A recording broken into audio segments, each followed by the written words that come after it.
Even start करते हैं class 10 का चैप्टर नंबर 6 ट्राइंगल। इसका एक्सरसाइज 6.3 का क्वेश्चन नंबर 15।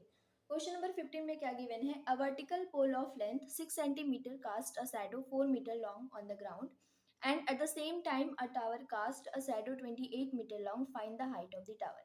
तो हमें एक टावर दिया हुआ है, वर्टिकल पोल दिया हुआ है जिसकी जो लेंथ है वो 6 सेंटीमीटर है और फिर इसके बाद वो शैडो बना रहा है 4 मीटर लॉन्ग। सेम उसी टाइम पे एक टावर है, यहाँ पे मैंने एक टावर लिया है और उसकी जो शैडो बन रही है वो 28 मीटर लॉन्ग बन रही है। तो हमें ये बस यही फाइंड आउट करना, हाइट ऑफ द टावर। तो कोई भी अगर ग्राउंड से अटैच होके ऊपर खड़ा हुआ है तो इसका मतलब वर्टिकली में है, तो इसका मतलब वो क्या करेगा, ग्राउंड से 90 डिग्री बनाएगा। तो ये भी पोल भी कैसे है, वर्टिकली है, वर्टिकल है, तो इसका मतलब कि ये ग्राउंड से 90 डिग्री बनाएगा। फिर इसके बाद ये टावर टावर भी क्या करेगा, ग्राउंड से 90 डिग्री बनाएगा।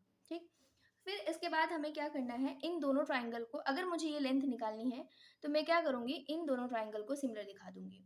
सिमिलर दिखाने का तरीका देखो, साइड साइड ये चारों क्राइटेरिया होती हैं, तो साइड साइड साइड और साइड एंगल साइड का तो चांस ही नहीं बनता है, क्योंकि यहाँ पे साइड का कोई भी रेशियो इक्वल नहीं दिया हुआ है।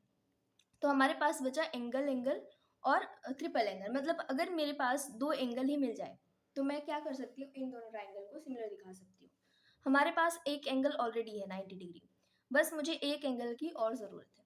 तो मैं क्या करूँगी, यहाँ पे देखो, ये जो यहाँ पे बोला गया है एट द सेम टाइम, उसी टाइम पे एक टावर है जो कि शैडो बना रहा है 28 मीटर लॉन्ग, और वही टाइमिंग, सेम टाइमिंग एक वर्टिकल पोल था जो कि शैडो बना रहा था 4 मीटर लॉन्ग। मतलब एक ही टाइम पे दोनों शैडो क्या हो रहे हैं, बन रहे हैं, वर्टिकल पोल का भी और टावर का भी। तो इसका मतलब ये हुआ कि जो सन से रे गिरेगी सेम टाइम पे गिर रही है। इसका मतलब कि जो एंगल बनाएगा, यहाँ पे ये जो एंगल बन रहा है वो कितना बनेगा, दोनों केस में सेम बनेगा, जिसे हम बोलते हैं एंगल ऑफ एलिवेशन। इसे हम क्या बोलते हैं, एंगल ऑफ एलिवेशन। ठीक, तो हमारे पास दो एंगल मिल गए यहाँ पे, तो हम इन दोनों एंगल से क्या बोल सकते हैं, दोनों ट्राइंगल सिमिलर है। बस अब हमें यहाँ पे लिखना है। तो गिवन में सबसे पहले अगर आपको लिखना है, गिवन में हमें क्या दिया है, ए बी की वैल्यू मैं डायरेक्ट लिखती हूँ। ए बी क्या है, एक वर्टिकल पोल जिसकी हाइट कितनी है, 6 मीटर।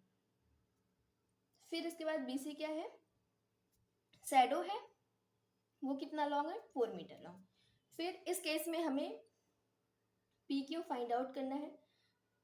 हम पी क्यू को नहीं लिखेंगे, क्यू आर हमें क्या दिया हुआ है, टावर का शैडो है, वो कितना है, 28 मीटर लॉन्ग। इतनी चीजें हमें दी हुई हैं। तो फाइंड आउट क्या करना है, हमें फाइंड क्या करना है, height of the tower,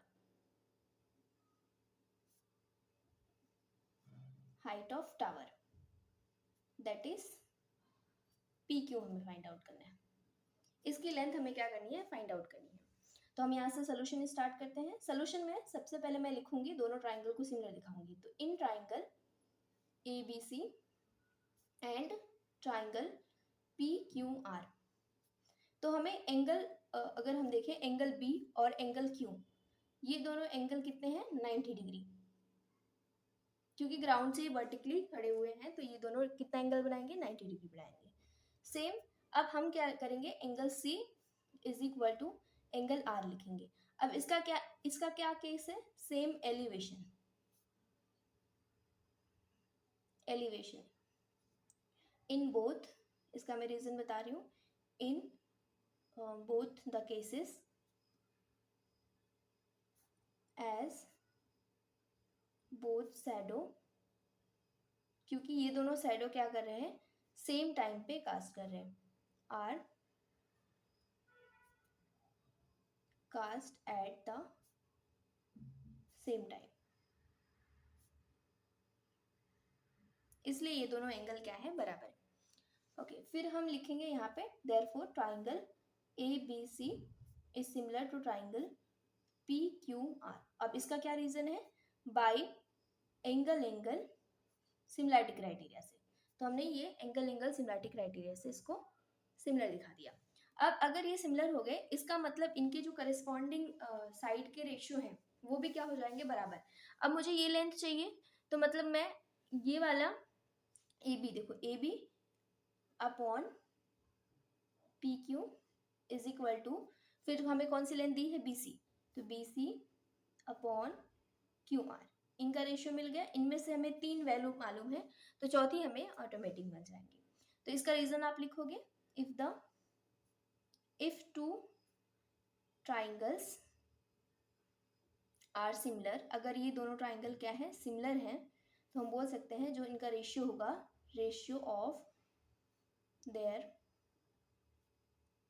sides are in proportion, इनके मतलब साइड का रेशियो क्या होगा, बराबर हो जाएगा। फिर यहाँ पे जो वैल्यू है उसको हम क्या करेंगे, पुटअप करेंगे।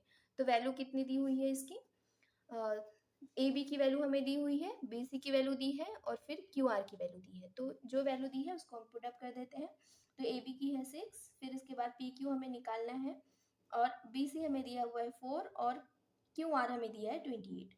तो यहाँ पे अगर मैं करूँ तो 4 1 जा 4 7 जा होता है, और इसको अगर मैं क्रॉस मल्टीप्लाई कर दूँ, एक स्टेप लिख देती हूँ, 6 अपॉन पी क्यू 1 अपॉन 7, इसको क्रॉस मल्टीप्लाई कर दो, तो P Q is equal to कितना आ जाएगा, 7 6 का कितना होता है, 42 मीटर। तो इसका मतलब ये जो टावर की हाइट है वो कितनी है, 42 मीटर है।